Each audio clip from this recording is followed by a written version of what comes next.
This week's Parsha is Parshas Tzav. At the end of Parshas Tzav, we have a long recording of how the Kohanim, the priests, initially were consecrated to do the service in the temple.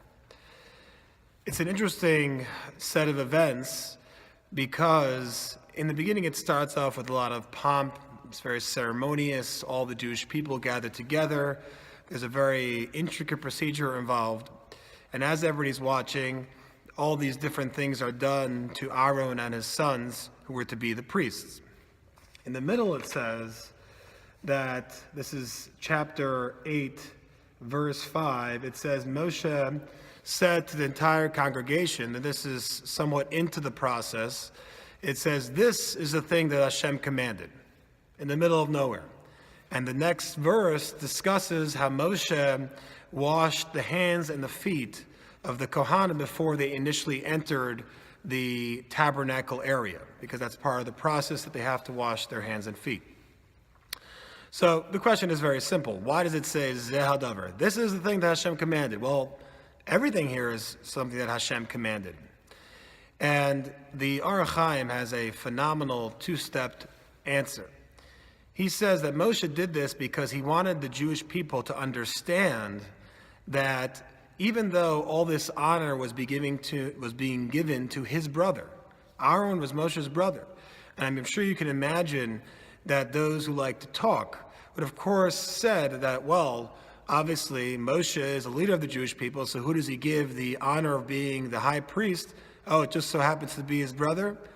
Well, there were many people who were saying that. So for that reason, Moshe says, Zeh HaDavar asher tziva Hashem. This is a thing that God commanded, that this is not on my own volition. I did not pick my brother because I felt that he should have the job. It's because God told me to.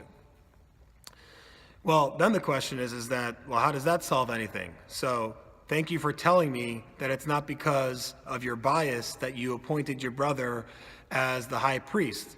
And why should I trust you that you're the person, that you're telling the truth, that everything you're saying is authentic, that it's God himself who told you that Aaron should be the high priest? Why were they convinced, the rumor mongers? So to that, the Or HaChaim says, another brilliant answer. He says that imagine what was Moshe doing at this point. Remember, we talked about, it says, this is the matter that God said to Moshe to do. And the next verse is the following, which is, wash the hands and the feet of the Kohanim, of the prospective Kohanim. Well, if Moshe was seeking the honor of his family, he was acting like a slave. He was washing people's hands and feet, the dirtiest part of a person's body. He was washing people's hands and feet in front of the entire nation. So how are we to understand? Why would he do this if his purpose was to gain honor for his family? Why would he be made up this process if part of it is the degradation of his honor? Must be he got the communication from God. That was the proof. The proof was in the pudding, because Moshe himself degraded himself to do this service. So just an added point is that you see another amazing idea here is that you have the Gadol Hador, the leader of the generation, washing the hands and the feet of a human being, of a man of flesh and blood. Why was this allowed? Why was this according to his honor? Why was he allowed to do this? Well, the answer is that this is the most honorable thing to do. Yes, in your normal circumstances, washing someone's hands and feet is lowly and not proper for a person of Moshe's station, but to do it, to inaugurate the temple and to consecrate the Kohanim, there could be nothing more respectable, more honorable, like arranging the chairs in a Beis Medrash or picking up a piece of garbage off the shul floor. You are showing your respect for God's house. You're showing the importance you give, the prominence you give to this place of worship, and for even the highest person who's in the highest station, this is something that they should do and are encouraged to do. Quick question on this week's parsha is that right at the end of the consecration of the Kohanim, it says they were consecrated and yada yada, and then it says for 7 days you should stay in the tabernacle.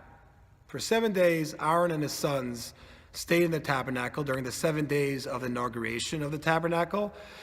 Because ki moluas yadechem, because your hands will be full. So what full with what?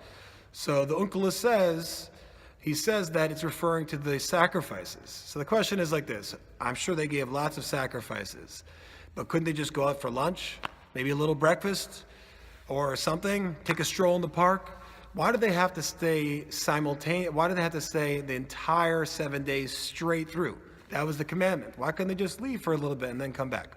Have a good Shabbos.